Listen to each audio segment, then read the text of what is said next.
Class 10th के सारे बच्चे ध्यान दें। हिंदी का एक इंपॉर्टेंट पाठ, जिस पाठ का नाम है पीपल। अब हम लोग पीपल पाठ पर चर्चा करेंगे। ये एक कविता है और ध्यान दीजिए, कविता के केंद्र में प्राचीन पीपल का वृक्ष, एक पुराना सा पीपल का पेड़ है कविता के केंद्र में, जो अनेक बदलाव का साक्षी। हम लोग गांव घर में भी पीपल का पेड़ देखते हैं, जो कि बहुत ज्यादा दिनों तक रहती है। बात समझे? तो कहने का मतलब पीपल के पेड़ के नीचे कई सारे बदलाव को देखा जा सकता है, क्योंकि इस पेड़ का जो लाइफ होता है अन्य पेड़ों की अपेक्षा ज्यादा दिन तक होता है। प्रस्तुत पाठ में पीपल वृक्ष के समक्ष विभिन्न प्रकार के पेड़, झरना, नदी, चिड़िया, ऋतु, दिवस सक्रिय है। तो गौर से सुनिए क्या कह रहा है कविता। कविता कह रहा है, कानन काय तरुवर पीपल। कानन शब्द का अर्थ होता है, ध्यान दीजिएगा, कानन का मतलब होता है जंगल, और तरुवर माने शाखा वाला। तरुवर का अर्थ होता है शाखा वाला। कहने का मतलब कि जंगल का यह शाखा वाला पेड़ पीपल युग युग से जग में अचल अटल, कई युगों से, बहुत ज्यादा समय से इस संसार में मौजूद है। समझ रहे हैं आप लोग?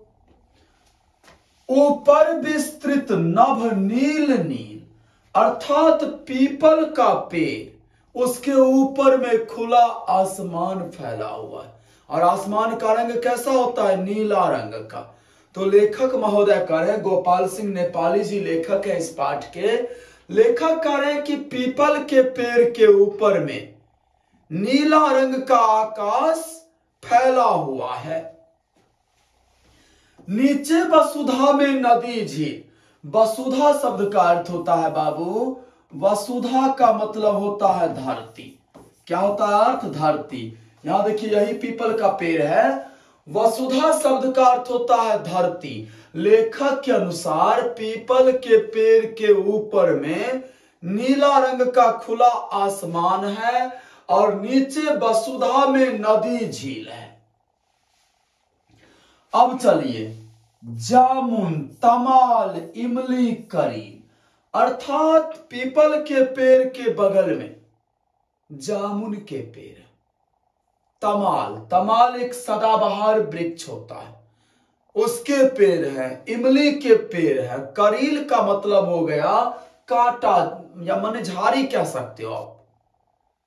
तो ये सारे पेड़ जो है ना पीपल के इर्द गिर्द मौजूद है, और पीपल के इर्द गिर्द मौजूद होकर के उसकी सुंदरता में चार चांद लगाते हैं। उस पेड़ के बगल में एक नदी है और नदी में जल से ऊपर उठता मृणाल। ध्यान दीजिएगा, मृणाल शब्द का अर्थ होता है कमल का डंटी। डंटी समझते हैं ना, जिस पर वो फूल रहेगा। बात समझ गए? तो उस नदी में जल से कई सारे मृणाल ऊपर उठ रहा है, अर्थात फूल का डंटी ऊपर निकल रहा है। फुनगी, फुनगी का अर्थ हो गया शीर्ष, छीप जिसको हम लोग कहते हैं। फुनगी पर खिलता कमल लाल, और उसके फुनगी पर मृणाल के शीर्ष पर लाल रंग का कमल का फूल खिल रहा है। आप अंदाज करो कितना मनोरम दृश्य होगा। जंगल का दृश्य, एक विशाल पीपल का पेड़, उसके ऊपर में खुला आकाश फैला हुआ है। पीपल के पेड़ के अगल बगल में कई सारे अन्य वृक्ष हैं, बगल में नदी बह रही है और नदी में बहुत ज्यादा संख्या में कमल के फूल खिले हुए हैं। वाह, गदगद मन हो जाता है ना। अगला लाइन कह रहा है, तिर तिर करते क्रीड़ा मराल। ध्यान दीजिए, मराल का अर्थ होता है हंस का जोड़ा। मराल कहा जाता है हंस के जोड़ा को।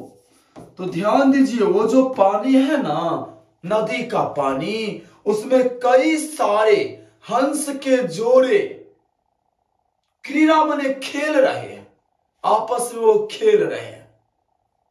बात समझ गया ना।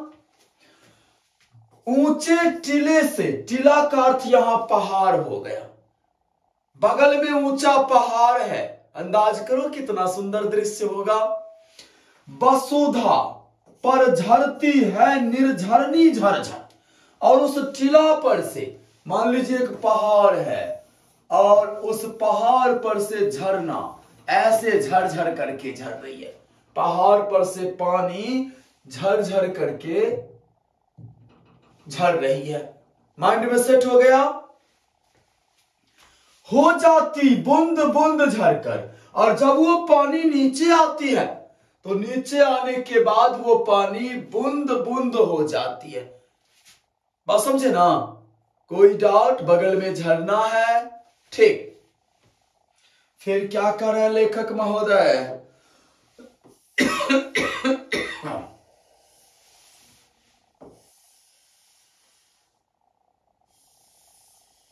ध्यान दीजिएगा।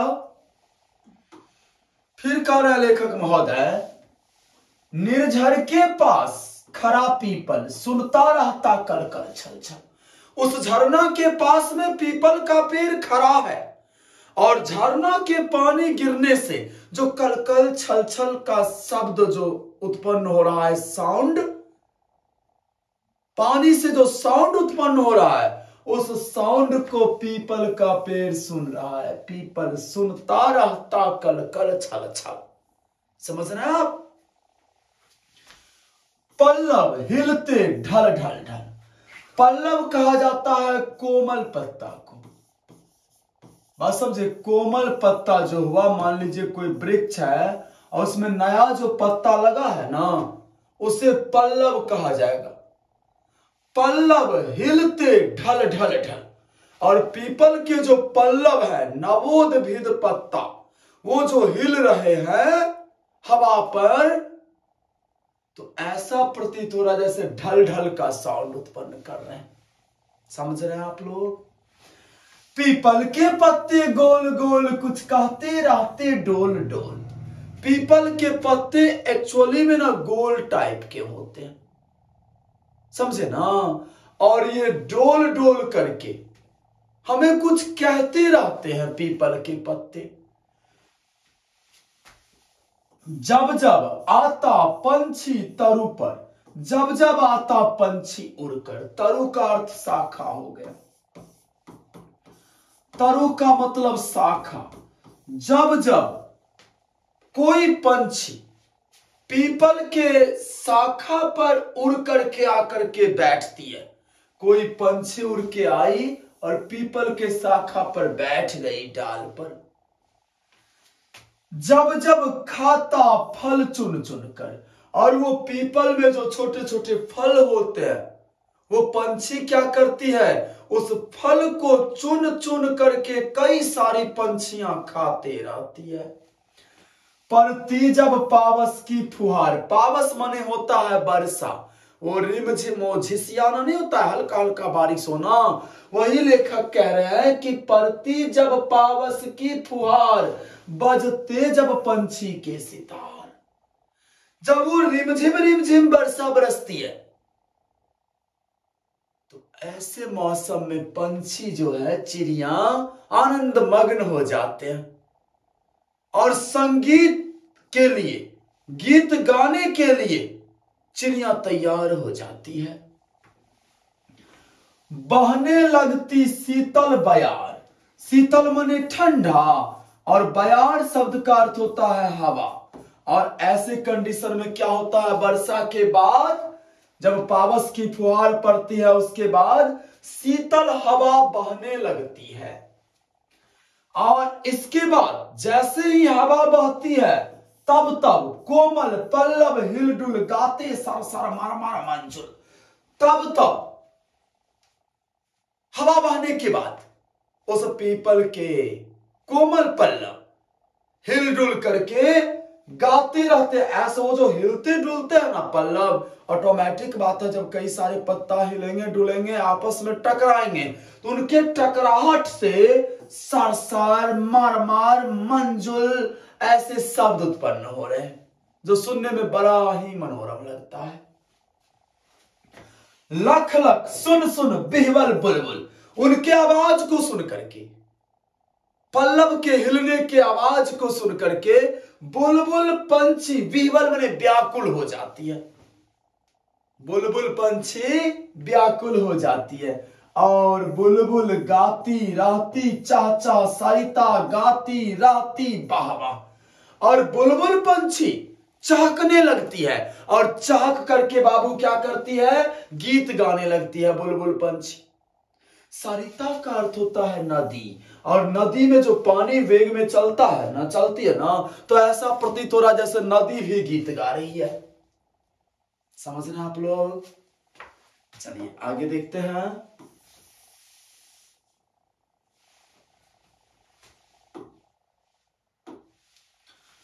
क्या रहे, पत्ते हिलते रहते रह, और पीपल के जो पत्ते हैं रह रह करके हिलते रहते हैं। पीपल के पत्ते क्या करते रहते हैं बाबू, रह रह करके हिलते रहते हैं। जितने भी है इसमें कोटर, उस पूरे विशाल पेड़ में जितने कोटर हैं, कोटर हो गया, मान लीजिए कोई टहनी टूट गया ना पेड़ का, तो वहां एक खाली जगह हो जाता है, बात समझे ना, और एक छेद टाइप में हो जाता है जिसको कोटर कहा जाता है। सब पंछी गिलहरियों के घर, और वो कोटर गिलहरी के रहने के लिए कंफर्टेबल जगह होता है, उसमें आराम से गिलहरियां अपना घर बना के रहती है। वही लेखक करें कि जितने कोटर है ना पीपल में, सारे पंछी और गिलहरी के घर हैं।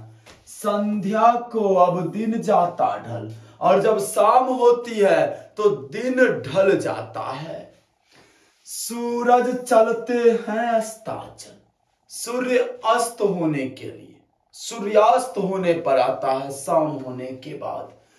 कर, कर शब्द का अर्थ होता है हाथ, कर में समेट किरणें उज्जवल, वो जो सूर्य अपने हाथ में अपने किरणों को समेट करके चले जाते हैं, अर्थात शाम हो जाती है, रात हो जाती है, हो जाता है सुनसान लोग, चल पड़ते घर को चील को, और संध्या होने पर चारों ओर सुनसान हो जाता है। और ऐसे कंडीशन में जितने पंछी हैं, चील कोक, ये सब अपने अपने घर को चल पड़ते हैं, अंधियाली का संध्या को भी लोग, और इस प्रकार अंधेरापन संध्या को ढक लेता है। बात समझे?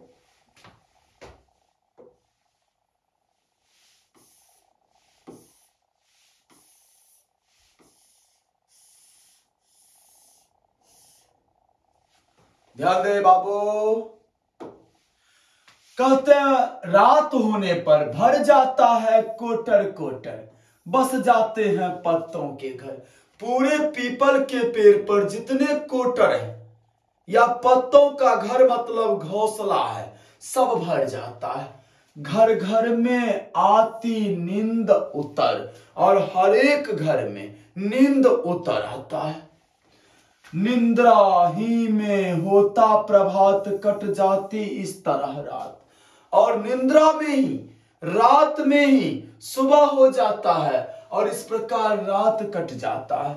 फिर वही बात रे वही बात, और सुबह होने के बाद फिर से वही दिनचर्या स्टार्ट हो जाता है। समझ रहे हैं आप लोग?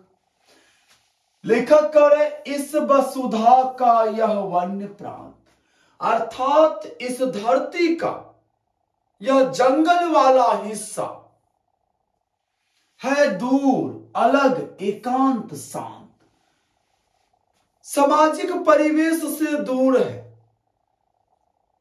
मानव जीवन से थोड़ा अलग है, एकांत वातावरण वहां का है और शांत वातावरण है खड़े जहां पर साल बांस, जहां साल के पेड़ खड़े हैं, बांस के पेड़ हैं, चौपाए चढ़ते नरम घास, शाकाहारी जीव जो है, जानवर सब, वो नरम नरम घास जंगल में चल रहे हैं। कहा? निर्झर माने झरना, सरिता माने नदी। झरना और नदी के आसपास चौपाए नरम घास चरते हैं। रजनी भर रोक रोक कर चकोर कर देता है रोज भोर, और रात जो है सुबह होने का संकेत दे देता है। रजनी रात को कहा जाता है। नाचा करते हैं जहां मोर, और उस जंगल में, वन्य प्रांत में मोर नाचा करती है वहां वल्लरी का बंधन। वल्लरी शब्द का अर्थ होता है लता। वहां लता का बंधन है पैर में। बंधन क्या?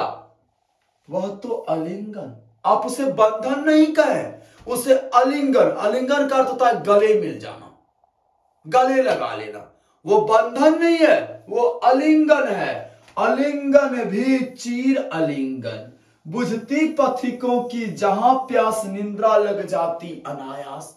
इतना सुंदर है वहां का नजारा कि पथिक का अर्थ हो गया राही। जो कोई राही उस क्षेत्र से गुजरता है, उस राही को अनायास वहां क्या होता है? निंद्रा लग जाती है, थकान उनका मिट जाता है वही सदा इसका निवास, और वे वहां निवास करने लगते हैं। याद रखिएगा आप लोग, पाठ के लेखक है गोपाल सिंह नेपाली जी।